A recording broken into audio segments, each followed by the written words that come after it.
There are multiple reasons why. I'm going to go over the top 5 reasons why drivers are fearful of driving. Number one, a past negative experience.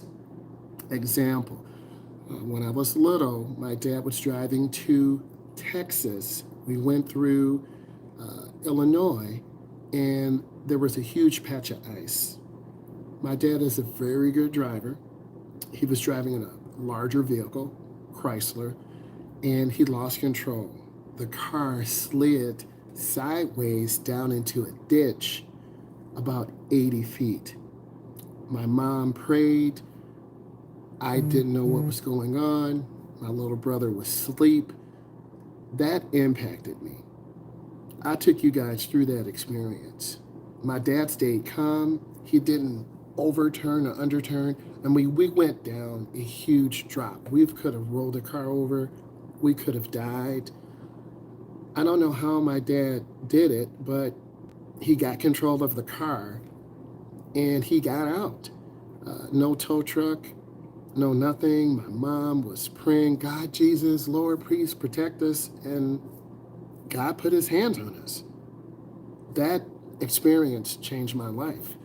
So whenever I see huge ditches, icy roads, I'm reducing my speed. That impacted me, okay? And I remember that. Yes, thank God. And God works in mysterious ways, okay?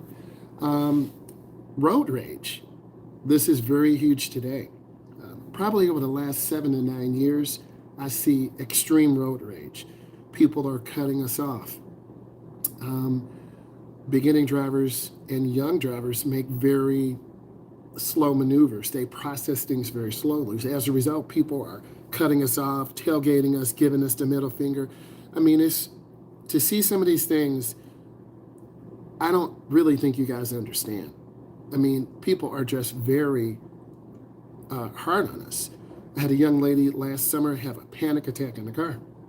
She was getting ready to go up to a roundabout. She panicked. And I said, what's wrong? Okay, I'm just panicking. What can I do to help? Nothing. I just need to calm down. I didn't know what to do. I just sat there in the passenger seat, put the car in park for her. She was shaking, sweating, tears. She went through trauma. I see more drivers today with trauma. They avoid driving because it makes anxiety worse. Okay? I'm okay. Thank you. I am okay. I drove near Chicago last night. We put out some content. The roads were a little bit slick. So I have some really good content to help you guys understand about driving in a huge metropolitan area. That can bring anxiety too because you don't know where you are, you're unfamiliar with the streets, people are tailgating you and you're trying to find your way. That's a lot of stress, and that can lead to anxiety. Driving outside your comfort zone. I was outside of my comfort zone yesterday, okay?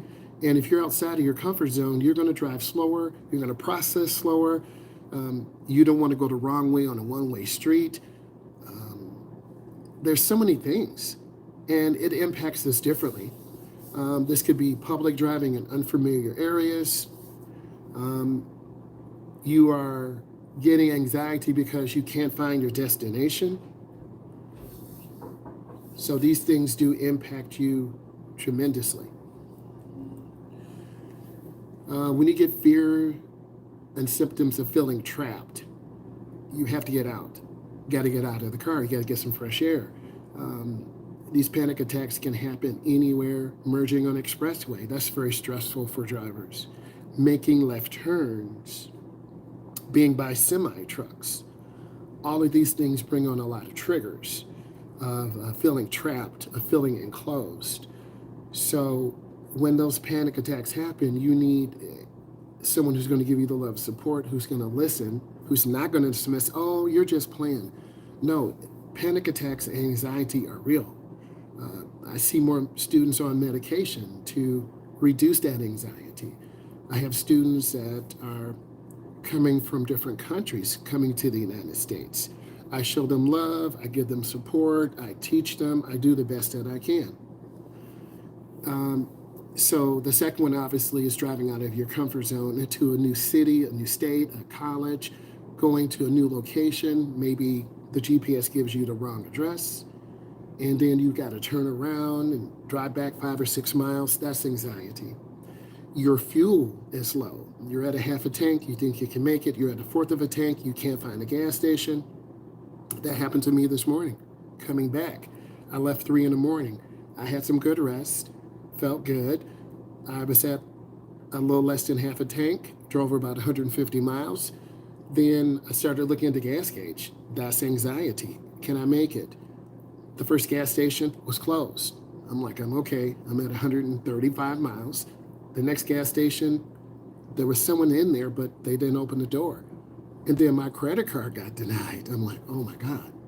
Then the next gas station, about 5 miles down, I went in, credit card worked, I put $25 worth of gas in, got something to eat. Immediately my anxiety went down. I still was about an hour and a half away from my destination, but my anxiety went down. And then getting back to the city, Chicago, Detroit, cars, this is about 5:30 in the morning, cars tailgating you, going 80 and 90, and I'm trying to roll about 70, been driving all night, tired, and instantly that makes you panic. 3, the fear of having symptoms of anxiety and being trapped. If I feel like I'm being trapped, I want to get out. Okay, get some fresh air. We all have that claustrophobic feeling. That's definitely real. Being stuck in traffic, that can be scary, so I try to keep space. I tell my students, I want to be able to see the rear of the tires on the ground. When you're driving, you should see the rear of the tires on the ground. I started learning 20, I suffered from road anxiety several, yes, at 42, and oh man, my heart goes out for you. It is real, okay? And I understand that. Anything I can do to help, let me know. Reach out to me, email. By you sharing your story, that helps you get stronger. And you learn from those mistakes, and you learn from that situation. Everyone is a different place in their life. And I want all of you to know, society doesn't tell you, hey, at 18 you need this, at 20 you need this, at 25. It's whenever you're ready. And it took me a while to learn that. And we have more people at 21. Yeah, scary thing. I will try to do my best to help you overcome. By you listening every day and us talking and collaborating, I want to give you a plan to help you reach your goal. I know you're in Florida, but we will do the phone call. We'll do a Zoom. I have some other things coming in the next week or so. Number 4, the fear of going too fast or losing control. When I was driving last night, I was going about 70, no problem.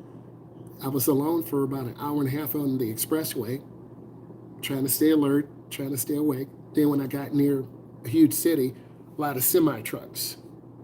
And what I've learned, if you're tired, you're going to react less. I got you, 100% from my heart. You know this. And you're supporting me, so of course I'm going to support you. When you do good, you get good back in return. And we will definitely reach out.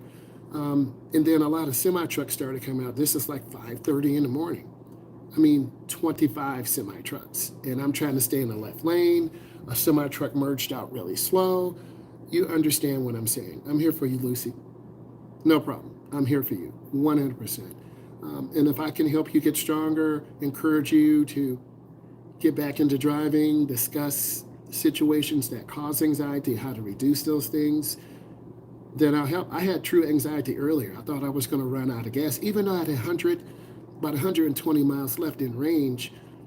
If you've been in a car traveling a long time, and between 3 and 6 in the morning, a lot of gas stations aren't open on the expressway. So you got to time it. And I almost cut it too close. And I was a little scared, especially when I pulled in and I saw a man inside the gas station, but the door was locked. And he was like, was that 5 minutes? Was that, I can't help you? So they didn't open till 7 in the morning. This This was about 4:45 or 5 o'clock in the morning. I waited for 5 minutes. I'm like, he's not coming out. I got to go. So I found another gas station and I went inside, and then my credit card worked because sometimes those pumps, they scan it. I knew I had money on the card, filled it up. Then I said, I need some food. I'm getting tired. Need to hydrate. So you got to do those things. So, and then as you get closer to the city, the speed limit is 70. They're doing 75. They're doing 77. They're doing 80. Chicago, they do 85 miles an hour. I'm not trying to do that. I'm not trying to get a ticket. You got to drive at a speed that's safe. The middle lane is the smooth lane. If you're to the right, you're going to get cut off with cars and semi-trucks. And to the left lane, that's the passing lane. People are driving 85. They're driving 90. I'm trying to do about 75, conserve fuel mileage. You know, it was a little challenging, but I tried to stay positive. So going too fast, if you go too fast, you'll feel your car kind of slide. And if you're around semi trucks, they have a draft. They will push you to the left or right, and that's scary too. And I want to hold both of my hands on the wheel. And I've seen a semi-truck tire explode before. It's very scary. It sounds like a gun going off. And then all of that rubber's on the ground. That can take your tire out, take your front of your car out, and deer. So, and then on top of that, you're a little tired. I left at 3 in the morning, and I had a 2.5 hour drive, but it turned into 3 hours and 10 minutes because I had to rest. I had to get fuel. I couldn't find fuel first. So you can see where that's a little bit of anxiety, but I'm trying to keep myself calm. And I don't want to push it and trying to get to my destination with less than 100 miles range. That's scary because the faster you go, the more fuel goes down, and the fuel gauge might not be right. Okay? You got to put your mind at ease. We all do clench the steering wheel. When you buy a semi-truck, you're going to clench the steering wheel. When you see a semi-truck merging out, I was at the rest stop. I have a video of it. I was merging out. 2 semi-trucks came from the left, 2. I had to stop. Okay, they're over 80 feet long. So they went, one in front of me. I let the other driver go. We all merged out at about 30 miles an hour. I'm seeing cars coming at 70, at 80. You see my face. They're coming 70 and 80. I'm like, oh my God. So I stayed in the right lane. I let the traffic go by. I looked, checked my shoulder, blind spot, hit that gas, got up to speed. So I really have a lot more respect. I've always had respect for semi-truck drivers. One of my best friends is a gravel truck driver. And he said, tell your students, stay away from trucks. He says some other words I'm not going to tell you, but he says stay away from trucks. Number 5, fear of fatalities. Crashing, going into the ditch, losing control. The car that I was driving was a 2022 Trailblazer. I just don't like how high it sits. It's a little unstable. And when you feel the wind blow, you feel the rear. So that's always on my mind. I should be more relaxed when I'm driving, but I'm more focused on what the car's doing. And, you know, the activity of imagining the car is going to go off the road. I don't know if that's me or you, but I don't think about crashing, but there's always that chance because I'm tired. You know, you drift off the road to the right, you're in the ditch. But I stayed focused. If I got tired, I pulled over. I got over to the rest stop. I got out, stretched my legs a couple minutes, got some of that cold air, drank some water. I was feeling good. I hope this was helpful today, talking about anxiety and driving and what all of you need to do to overcome fear. I just want to say thank you for listening. Give this a thumbs up, share it. I'm going live every day. And then I'll be setting up my podcast very soon. And I want a lot of you to come on. We're going to be talking about driving and signs and roads and how do you pass your test. So I'm trying to put it together, and I really want it to look good. I have all the equipment. So I just want to say thank you all. Have a blessed day. Bye.